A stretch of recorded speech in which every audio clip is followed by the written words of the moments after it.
if you want to support the show, any of the shows, either this or whichever show, I'm not on right now because this is just a blanket ad for all of them, and the website, you can go to bewareofspoilers.com. In the description for any of the episodes of Beware of Spoilers, there is the option to donate. If you don't want to donate that way, you can donate directly through the website.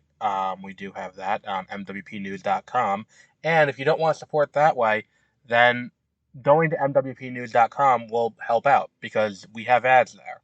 We don't want to keep it, where there's a lot of ads. There's a few ads. But the point is we want to make it so that way, we can sustain this for the long term. If people donate, we're never going to paywall anything, I don't think, as of right now. But if people, start donating, we'll start doing cooler and cooler stuff. Like donations are how we get to cover stuff like Tribeca and other, film festivals. And, we may be able to bring on more people to help out. So if you want to help out the show and you want more content from us, by all means, even just going and giving us a 5-star rating on Spotify helps out a lot. But that's it. That's the only ad we'll have on the podcast ever. But here's whatever podcast you're going to be listening to.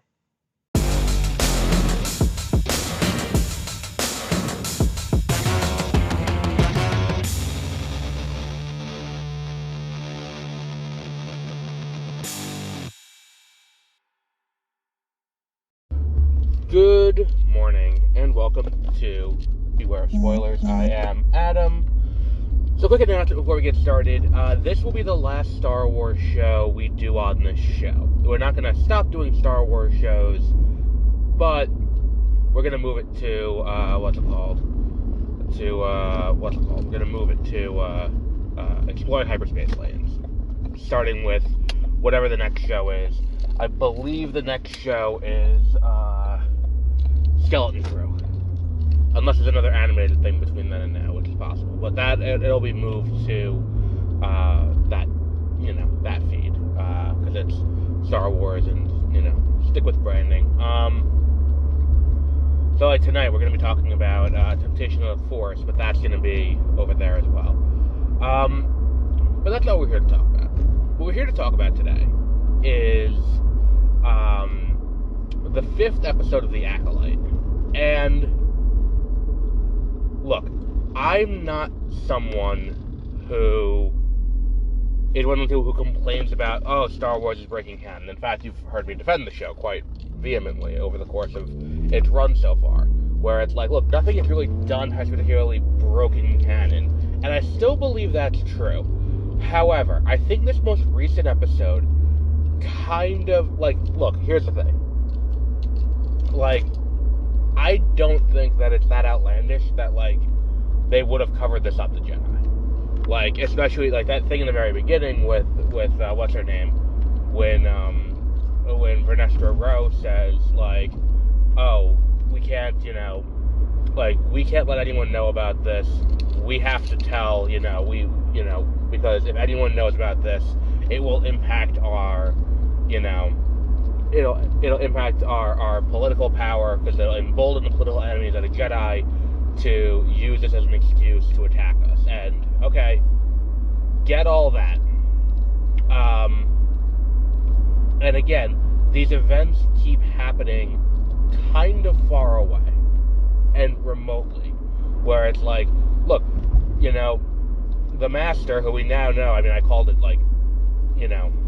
several weeks ago, it's going to be Kimir, who Benny Giacchino, I didn't know that guy could act, because I'd only ever seen him in The Good Place, but he is phenomenal in this role. And the thing is, too, it's as I'm watching, I'm this is a role that, had it not turned out he was a complete scumbag, Ezra Miller would have fucking torn it up in. Because, this is the kind of weird that, what was that movie? The one that he really got famous for, not Stanford Prison Experiment, but there's that other one where he was a school shooter who brings the archery equipment to school. We need to talk about Kevin or something like that was the movie. But he would have nailed this role. But the point is, it's this is you know, and then as you're watching, like, this is written for him, it feels like.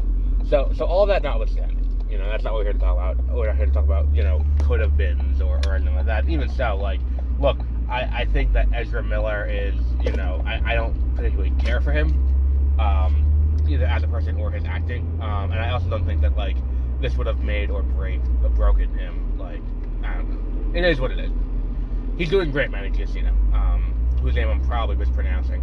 But I don't know if I've seen him in a good place, so I didn't know he had, you know, this in him, and he's playing it very well.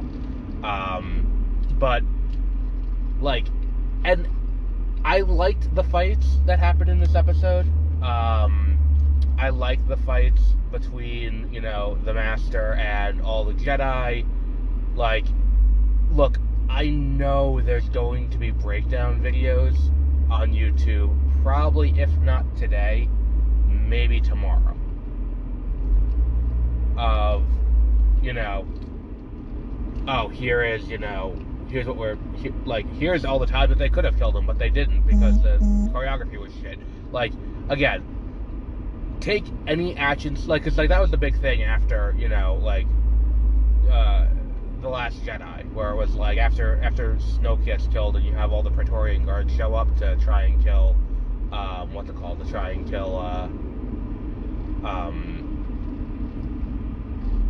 you know, try and kill Rey and Ben, like, or Rey and Kylo Ren. And that's the thing, where it's like,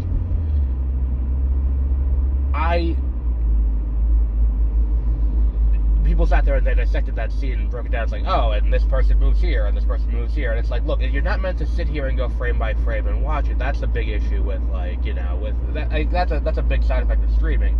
This idea that, like, you know, we sit here and dissect these things in a way that it was never meant to be dissected. If you do that for any action scene in any movie, you are invariably going to find something where it's like, well, that guy could have shot him, or that guy could have attacked him, or that guy could have attacked him. Like, and that's going to be the thing here. It's like, I'm watching it and I'm like, oh, someone's going to complain about this. It's like, why don't they all just attack him at once? Or why don't they do this? Or why don't they do this? And by and large, what that scene is the fight in Palpatine's office in Revenge of the Sith, where Mace Windu and Kit Fisto and the other two guys all show up, and they're there to arrest the Chancellor, and he does that ridiculous spin move out of his chair, and it's, you know, I am the Senate, like, and all of that, like, that's that scene, but, like, shot competently is what this is. So at the end of the day, like, that's going to be the difference here, is that it's just a massacre of the Jedi, this entire episode. And I didn't think the show was going to kill off two people who were basically leads of the show this early, with Yord and JC, Daphne Keen's character.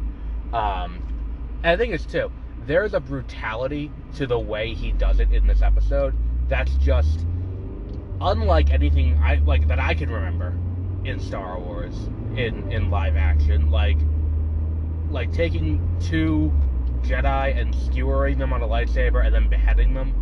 Like the way he kills the way he kills Yord, he doesn't kill Yord with a lightsaber. He just fucking breaks Yord's neck.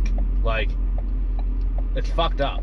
Like, and then it's like, what's her name? The Padawan. Like, he just kills her. Like, he takes the lightsaber and just turns it on and off in her chest 3 times. Like, it's fucked up. Like, it's the whole thing is, you know, I didn't think that 5 episodes in we'd have all these characters die, and that's kind of where I'm starting to bump into, but again, because the show's not over, I'm not gonna vilify it as, well, this breaks everything, especially considering this is meant to be a multi-season arc. But this idea that, you know,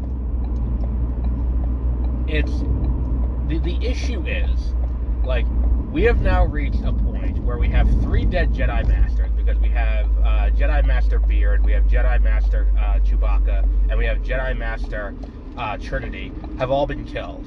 Like, and then on top of that, everyone who went on this mission, except for Master Son, has been killed.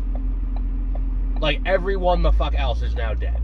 Like, I think we're reaching an inflection point where this one guy and his little and his minion have managed to get so many kills that it's like, we gotta inform the High Council at some point.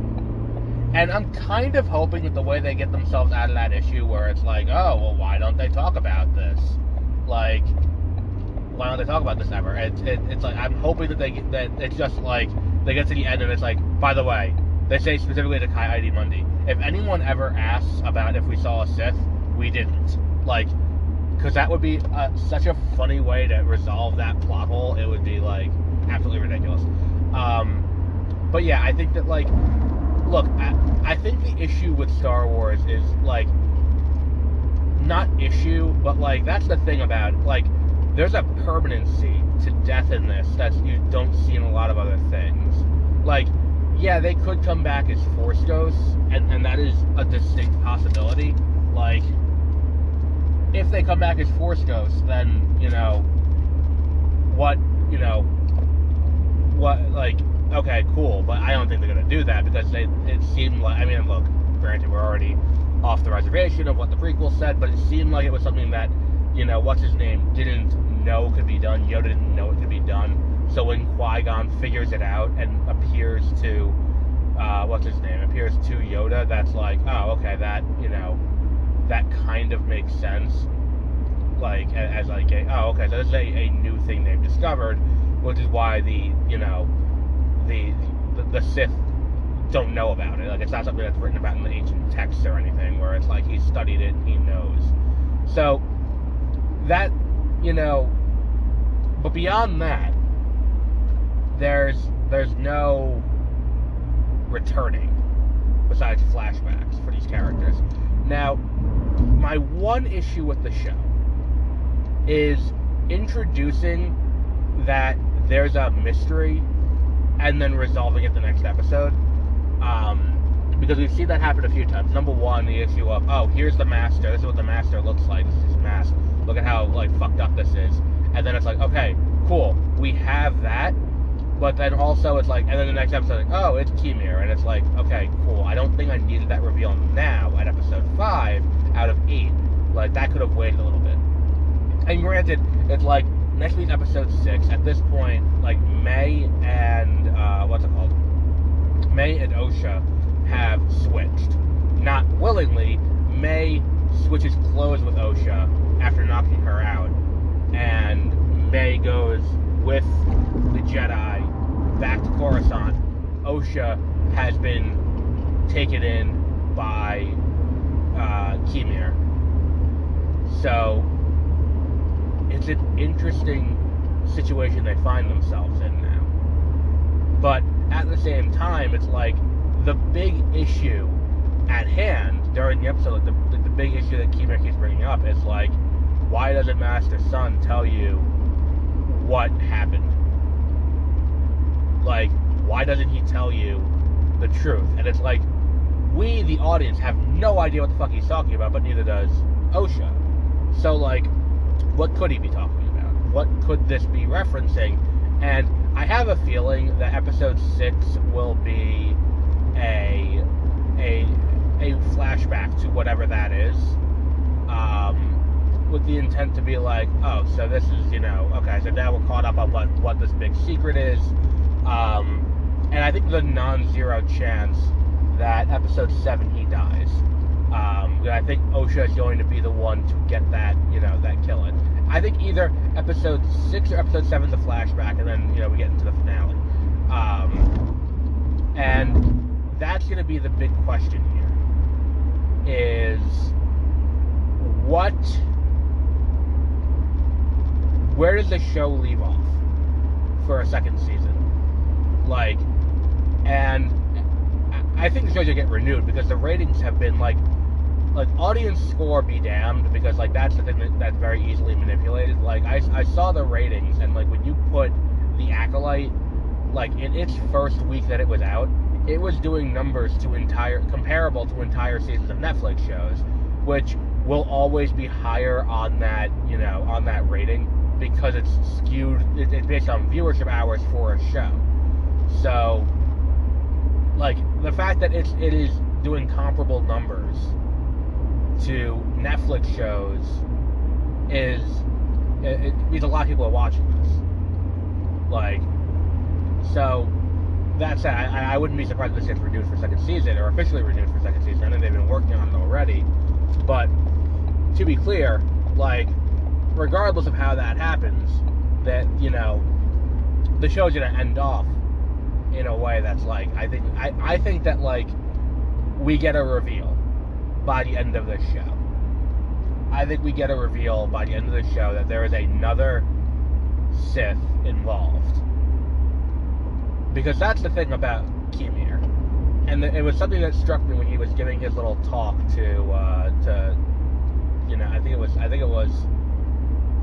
Osha, but it could have been Sun too. But he's giving this talk about how he wants an acolyte. And there's this weird thing where, like, there's a rule of two. Like, there's a rule of two when it comes to, you know, the what's it called, when it comes to the Sith. You can only have a master and an apprentice. But then it's like, you get into this weird nebulous territory, but it's like, but what about the Inquisitors? What about, you know, what about, like, how does General Grievous fit into that? And, like, where do these other people fit into, like, or in the old canon, like, the Emperor's Hand, where it's like the Imperial Guard that, like, Mara Jade was part of. It's like, okay, but, like, and I think that also predated the rule of two, in fairness. I think that, yeah, because the rule of two, I think, isn't formally established until 1999. But I think that it's a, what's it called? I think it's an interesting conundrum to have, where it's like, okay, so we have this rule of two. He wants an acolyte.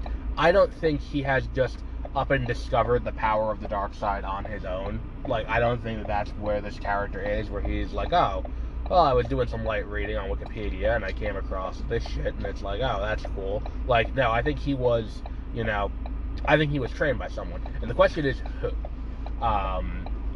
I saw someone say, could Vernestra Rowe be that person? I don't think that's going to be the case. I think a lot of people do really like Vernestra Rowe as a character, and I think swapping her in to be this bad guy is a bad idea for that. But there are, you know, there are other people who could be on the council who are like, oh, this person is there. Yeah, I think that I'm enjoying it. I just kind of want to see how they explain, like, so we're now down, like, you know, a lot of Jedi Masters. Like, a lot of people have died now. Like, trying to take this guy down. Like, we know exactly who he is. He escaped capture. But, like, we need to, you know, we need to do shit. We need to get our shit together on this. Like, and I do think, again, that line in the first episode kind of explains how no one talks about this ever. This idea that, and the thing is too, once we get to the High Council in the prequels, it's kind of this point where you're like, if you're on the council, you have bought in completely with what the Jedi are doing, which is why Qui-Gon is not on the council. Like, that's a big contention point. Like, they address this in several books, but, like, Qui-Gon is not on the council in what was it? In Revenge of the Sith. Not Revenge, in Phantom Menace. He's a master, but he's not on the council. And the reason for that is he doesn't want to be, you know, he doesn't want to be, you know, beholden to all the teachings of the Jedi, who he doesn't agree with a lot of them. His stringent, and it's this stringent, you know, belief in it's this stringent belief in what the Jedi believe in that ultimately leads to him, you know, not being there, and probably would have made for a better master for Anakin, and ultimately leads to the creation of Darth Vader. That is kind of the issue that we have here, where it's like, if Ki-Adi-Mundi is on the council at this point, that he's able to be there to be the one to be like, no one has seen the Sith in that many years, it means that he has bought into the ideas of the Jedi so much that it's not just the tenets of the Jedi that he believes in, but also the endowment to rule of the Jedi. Like, the Jedi have to be the peacekeepers of the galaxy.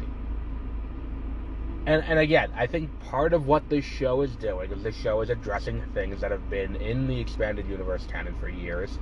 And I think that, like, that... And even in, like, it's not even... I don't think it's even subtext in the prequels. Like, I think the issue is a lot of people's conception of Star Wars was established when they were a kid. And it's like, okay, that looks cool, therefore, you know, and they are the good guys. But, like, if you watch, like, Revenge of the Sith, like, the entire events of Revenge of the Sith happen because there aren't good people on both sides, as the crawl. There aren't heroes on both sides, as the crawl suggests. There are bad guys on both sides, and they're both exploiting this conflict for their own gain. And in a lot of cases, to be fair, that is the same person. It's all Palpatine on both sides, playing both sides against the middle. But at the end of the day, it's like, if the issue that we have is like, oh, well, why don't they have a reference to that they saw these Sith, and the Sith Lord killed all these people? Like, number one, he says, like, I guess you could call me a Sith, but, like, I don't really have a term for what I am. Like, or I guess what you would call me is a Sith. Like, it's an interesting place, and it's like, but where did this come from? And I want to know what Kimir's history with the Jedi is, because he clearly has some history with the Jedi. I want to know what that is, and I want to know what, because, and that's the thing too. Many, like, Son says, like, you feel familiar when he tries to detect whose presence it is. You feel familiar. I think it's going to be the Jedi didn't interfere somewhere that they should have, and he did that. It would be interesting if his origin story was not dissimilar from Din Djarin, where it's like he gets rescued in The Mandalorian during a raid by the during a raid by the Separatists, the Confederacy, because we see the battle droids, and it'd be cool if it was a similar thing where it was the waning days of the Nihil, and that was something that, like, they came and the Jedi didn't help, and that's what turned him. And it's like he tried to fend off, but was unsuccessful. But I don't know. I'm just speculating. We don't know anything yet. It'll be interesting to see how this show finishes off. But again, even though we now have a pile of dead Jedi, I'm still not entirely convinced that this is a canon break thing.